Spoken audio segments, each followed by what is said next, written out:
जनवरी का महीना था। शिमला बर्फ की सफेद चादर उड़े किसी सपने की तरह लग रहा था। आसमान में घने बादल और धीमी धीमी गिरती बर्फ ने शहर को और भी रहस्यमय बना दिया था। मेरा नाम रिया है, मैं दिल्ली की रहने वाली हूँ। मैं यहाँ अपनी छुट्टियाँ बिताने आई थी, लेकिन इस बार यह यात्रा सिर्फ आराम के लिए नहीं थी।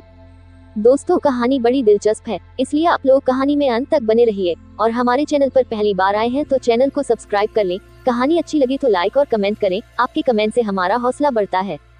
मैं पेशे से एक पत्रकार हूँ। मेरी पिछली रिपोर्टिंग के कारण मुझे कई बार धमकियां मिली थी, लेकिन इस बार मामला अलग था। शिमला में हुए एक रहस्यमय हादसे ने मुझे खींच लिया था। एक हफ्ते पहले एक विदेशी पर्यटक एलेक्स रॉबर्ट्स बर्फीली घाटियों में लापता हो गया था। पुलिस ने इसे सामान्य दुर्घटना मानकर फाइल बंद कर दी थी, लेकिन कुछ स्थानीय लोगों का मानना था कि यह एक सुनियोजित हत्या थी। मैंने ठान लिया कि मैं इस रहस्य का पर्दाफाश करेगी। शिमला के मॉल रोड पर घूमते हुए मैंने एक कॉफी शॉप में कदम रखा। अंदर एक लंबा खूबसूरत आदमी खिड़की के पास बैठा था। वह ध्यान से एक मोटी किताब पढ़ रहा था। कॉफी ऑर्डर करते हुए मेरी नजर उस आदमी पर पड़ी। मैंने उसकी तस्वीरें देखी। आप फोटोग्राफी करते हैं? मैंने हिम्मत जुटाकर पूछा। वह मुस्कुराया। जी हाँ, मेरा नाम आर्यन मल्होत्रा है, ट्रैवल फोटोग्राफर हूँ। और आप? मैं पत्रकार हूँ, रिया शर्मा। बातचीत शुरू हुई और दोनों के बीच अच्छी समझ बन गई।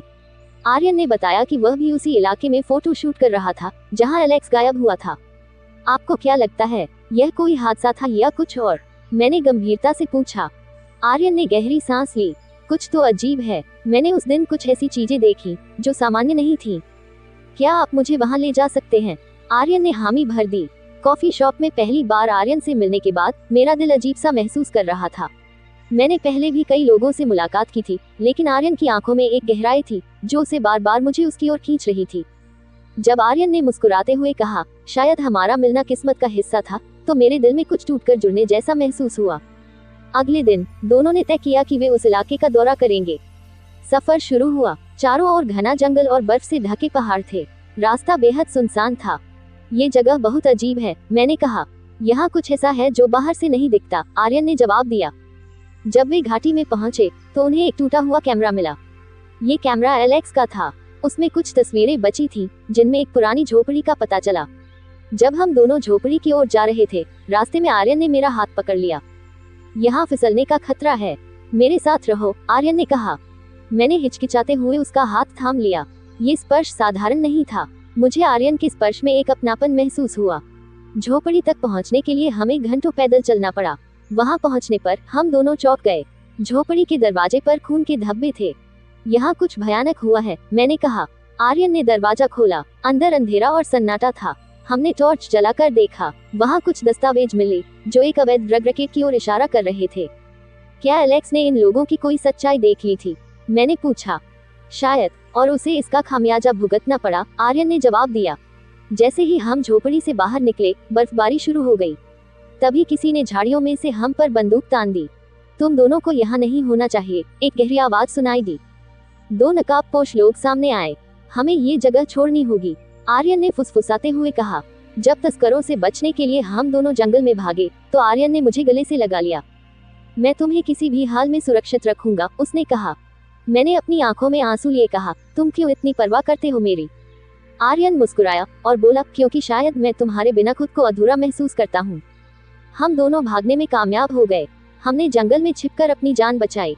भागने के दौरान मेरा पैर चोटिल हो गया। आर्यन ने मुझे अपनी पीठ पर उठाया। जब आर्यन ने मुझे अपनी पीठ पर उठाया तो मैंने धीरे से कहा, तुम्हारे साथ बिताए ये पल मेरे लिए खास बन गए हैं। शायद तुम्हारे बिना ये सब अधूरा लगता। आर्यन ने रुके बिना जवाब दिया, तुमने मेरी जिंदगी में कुछ ऐसा जादू किया है जो मुझे भी समझ नहीं आता। मैं तुम्हें खोना नहीं चाहता। उस रात जब हम दोनों आग के पास बैठे तो मैंने धीरे धीरे आर्यन के कंधे पर सिर रख दिया। शायद मैं भी तुम्हारे बिना अधूरी हूँ, मैंने कहा। आर्यन ने मेरी ओर देखा। तब मुझे पहली बार एहसास हुआ कि उसका दिल मेरे लिए धड़क रहा था। तुमने मेरी जान बचाई, मैंने धीरे से कहा। शायद यह मेरी जिम्मेदारी थी, आर्यन ने मुस्कुराते हुए जवाब दिया। फिर वह मुझे अपनी बाहों में उठाकर बिस्तर पर ले गया। उसके सख्त हाथों में खुद को महफूज महसूस कर रही थी। ये पहली बार था जब मैंने किसी पर इतना भरोसा किया था।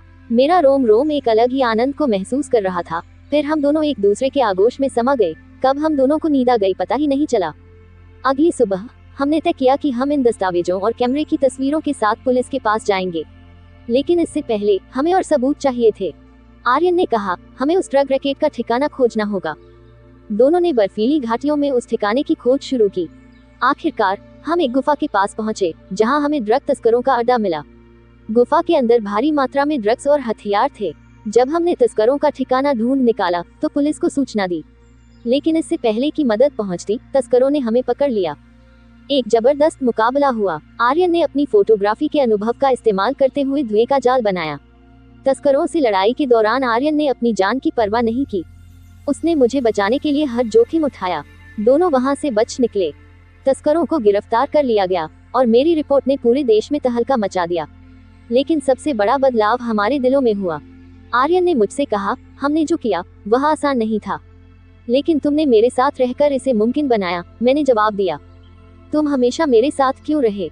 मैंने पूछा। आर्यन मुस्कुराया, क्योंकि मैं तुमसे प्यार करता हूँ और तुम्हारे बिना मेरी जिंदगी अधूरी है। बर्फ गिर रही थी और हम दोनों ने एक दूसरे को गले लगा लिया। हमारी कहानी सिर्फ एक रहस्य को सुझाने की नहीं थी, बल्कि दो अधूरी जिंदगियों के मिलन की थी। धीरे धीरे हमारे बीच का रिश्ता गहराने लगा।